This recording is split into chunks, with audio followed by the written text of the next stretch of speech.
The dimension long-term versus short-term orientation was introduced by me in 1991 for a fifth dimension of differences between national societies.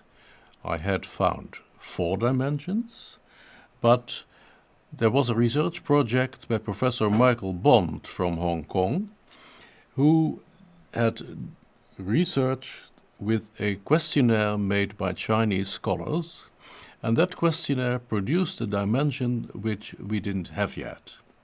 And this dimension I introduced as the fifth, and I called it long versus short-term orientation. We only had data for 23 countries, and it was only in 2010 when Dr. Michael Minkoff, my collaborator, discovered in the World Value Survey 1995 till 2004 data a dimension which was significantly correlated with this long-term versus short-term data we had already for the countries which we had in both studies. And now suddenly the number of countries for which we had data jumped to 93, more than 4 times as many. And those are the scores we use now. Now, long-term orientation stands for the fostering in a society of pragmatic virtues oriented to future rewards, in particular perseverance, same as persistence, thrift, saving, and adapting to changing circumstances. And the opposite pole, short-term orientation, stands for the fostering in a society of virtues related to the past and the present, such as national pride, respect for tradition, preservation of faith, and fulfilling social obligations. What relates to long-term orientation, what relates to short-term orientation? By the data we got from the World Value Survey, we could extend our list of the correlates of long-term and short-term orientation, and we found that on the long-term side, the feeling is that good and evil are relative. They can change over time what is good and what is evil, whereas on the short-term side, the feeling is that good and evil are absolute and always the same. Which means that on the long-term side, which norms apply depends on the situation, whereas on the short-term orientation side, fixed norms always apply, whatever the circumstances. In long-term oriented societies, the superior person is somebody who knows to adapt to the circumstances. In the short-term oriented society, the superior person is someone who is always the same. In the long-term orientation, we should be humble about ourselves, whereas on the short-term orientation, we seek positive information about ourselves. In the long-term side, we want to learn from other countries. On the short-term side, we are proud of our own country. On the long-term side, traditions can be changed. On the short-term side, traditions are sacrosanct. On the long-term side, when 2 truths oppose each other, they may be integrated into something new. In the short-term orientation, there is always a contradiction between A and B if they are not the same.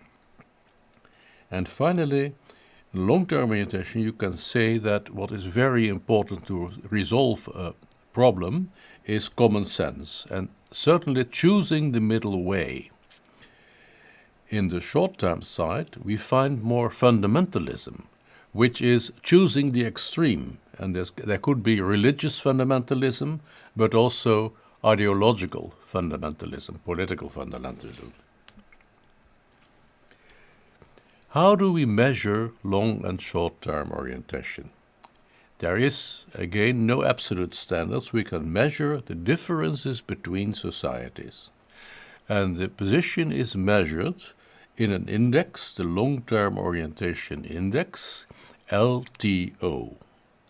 And we have scores for this index on a scale from 0 to 100, where 0 stands for short-term orientation and 100 stands for long-term orientation.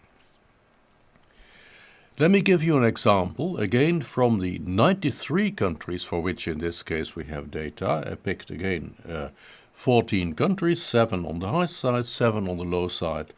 And on the high side we find first of all East Asia, Japan and China. But also relatively high is Germany and Russia. Somewhat lower, but still on the higher side, we find the Netherlands and France and Italy, and on the brink, Sweden.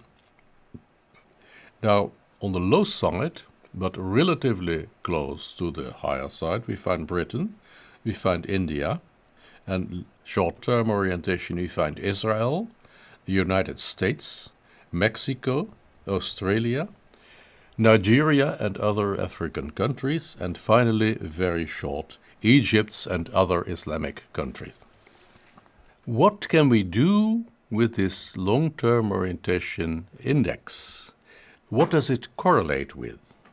Well, I'll give you some examples of societal factors that can be measured elsewhere and that do correlate with long-term, short-term orientation. First of all, there is an interesting difference between the performance of secondary school students at mathematics, which are regularly measured in UNESCO research. In long-term oriented societies, secondary school students tend to score higher at mathematics, but to rate their own results lower. In the short-term oriented societies, secondary school students perform relatively poorly at mathematics, but they tend to overrate their own math results. On long-term oriented societies, there is a larger savings quote and funds are available for investment. In the short-term oriented societies, there is a smaller savings quote and there is little money for investment. On the long-term oriented side, companies seek market share and long-term profits. On the short-term side, the companies report quarterly results, and very important is the bottom line, which is the results in that particular period. In the long-term oriented societies, investors prefer family business and real estate. In the short-term oriented societies, there is more preference for shares and mutual funds. And finally, but this is only true for poorer countries, we found that in poor countries that are long-term oriented, economic growth goes faster. In poor countries that are short-term oriented, economic growth goes slow. And this is no longer true when countries become wealthy, because then there is no difference anymore. Don't these LTO scores change over time? Scores, again, reflect values transferred from parents to children. There has been a research project where the same values were studied for 15-year-olds across a number of countries, and we discovered that we get the same country differences for 15-year-olds as we got for the entire population. Values acquired in childhood change rarely in later life.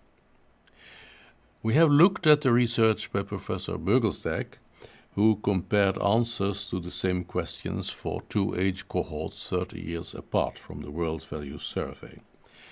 But for this dimension, there was no worldwide shift, and there were no changes in the relative position of countries.